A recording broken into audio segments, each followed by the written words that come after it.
Second step आते हैं, हम लोग आ जाते हैं यहाँ पे गोल्गी बॉडी पे। ठीक है, तो गोल्गी बॉडी इनका सेकंड जो है सन था सेल का।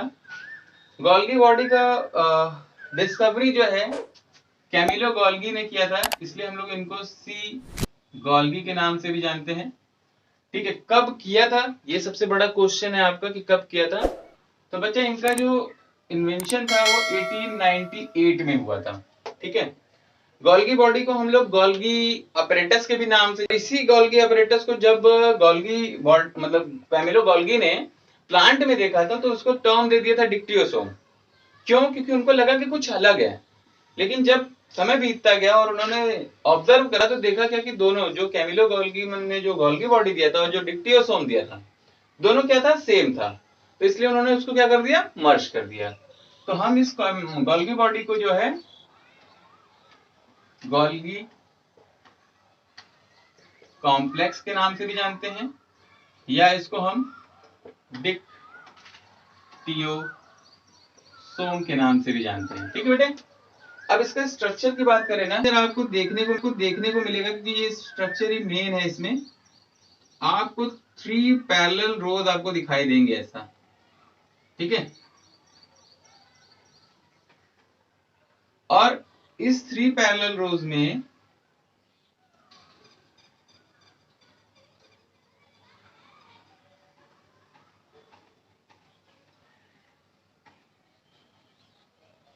ठीक है, इसके बाद इसमें क्या है, तो ये आपका जॉइंट वेजिकल है। यहाँ पे ये जो आपको तीनों दिख रहा है ना, ये या ये, इसको हम बोल सकते हैं सिस टर्नी, और ये आपका सिस फेज है। ठीक है, और ये आपका क्या है, ये आपका ट्रांस फेज है। अब आप कहोगे सर ये सिस फेज ट्रांस फेज क्या होता है? तो बच्चे जो सिंपल सी चीज है, जैसे अगर आपने इसको ऐसे पकड़ा हुआ है तो जो ऊपर का पोर्शन है उसके हम स्ट्रक्चर को बस बता रहे हैं, तो इसलिए जो है उस स्ट्रक्चर का नाम दे दिया गया सिस फेज, और उसके जो बेसल पोर्शन है मतलब नीचे का जो पोर्शन है उसको उसने क्या नाम दे दिया, तो ट्रांस फेज दे दिया। अच्छा, जो ये हमने लिखा है यहाँ पे ज्वाइंट वेदिकल्स ना, ये वेदिकल्स एक प्रॉपर टाइम के बाद फिर क्या होते हैं, इनसे डिटैच भी हो जाते हैं। और जैसे ही डिटैच होते हैं ना, इस डिटैच वेदिकल को ही हम बोलते हैं लाइसोसोम।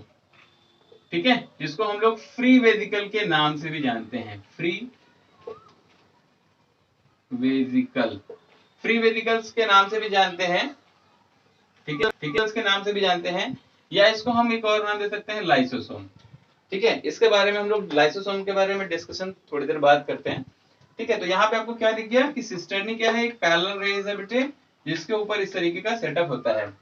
तो गोल्गी बॉडी का जो ये स्ट्रक्चर आपको दिखाई दे रहा है, इसका मेन मकसद क्या है, काम क्या है? तो इसका मेन फंक्शन यही है कि ये क्या करता है, सिंथेसिस करता है। क्या करता है? तो सिंथेसिस करता है। ठीक है, और also help in the removal of toxic material। ठीक है, ये क्या करता है, तो सिंथेसिस करने में भी हेल्प करता है, और साथ ही साथ क्या करता है, तो ये रिमूवल ऑफ टॉक्सिक मटेरियल को भी ये बाहर निकालता है। इसका एक और काम है स्टोरेज का।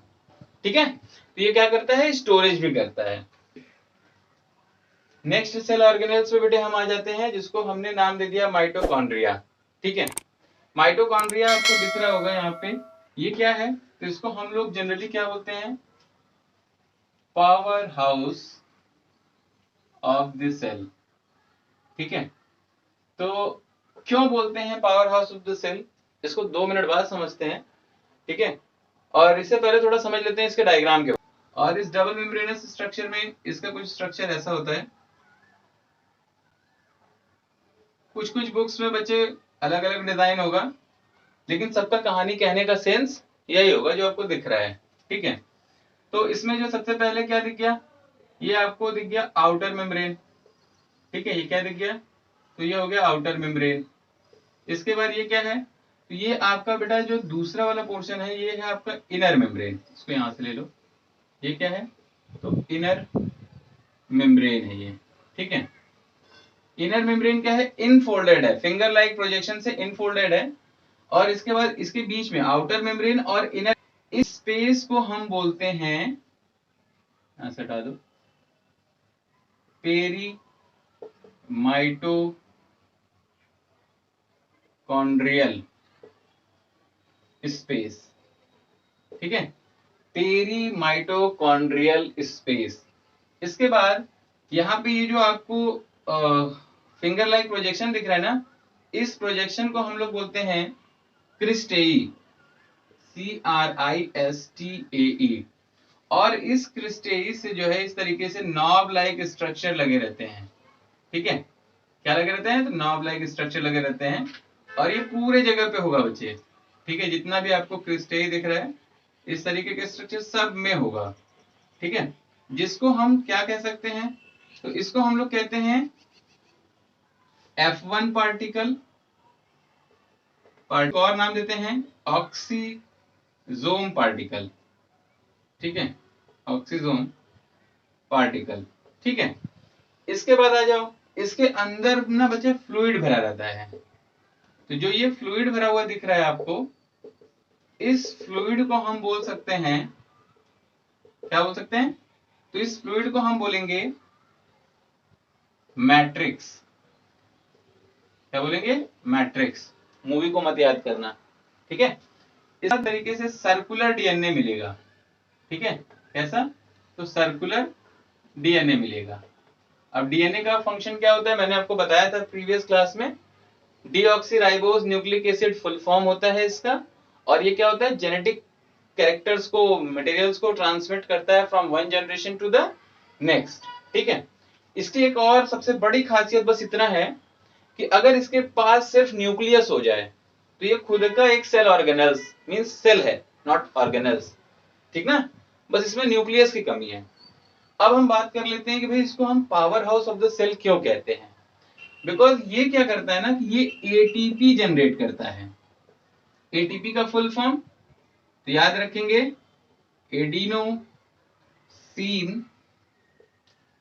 ट्राइफॉस्फेट, ठीक है, एडिनोसिन ट्राइफॉस्फेट, ठीक है, मतलब एडिनिन के साथ फॉस्फेट होते हैं तो ये बनाते हैं एडिनोसिन ट्राइफॉस्फेट, और इसी फॉर्म में ये स्टोर होते हैं, ठीक है।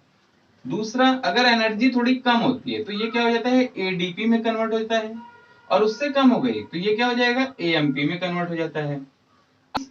जैसे बहुत सारे लोग जॉब करते हैं जिनकी salary first of the day of month मिलता है 1 तारीख को, तो जैसे मान लो अभी उनको मिला 30,000 रुपीज, तो आते ही आते हुए उनके घर पे ना तुरंत लिस्ट बन जाती है, रेंट देना है, बिजली का बिल देना है, गैस देना है, राशन का है, सारी चीजें, तो वहां पे जो है 30,000 जो उन्होंने इनकम करी, उस 30,000 का वो कन्वर्ट हो गया किसमें, 15,000 में।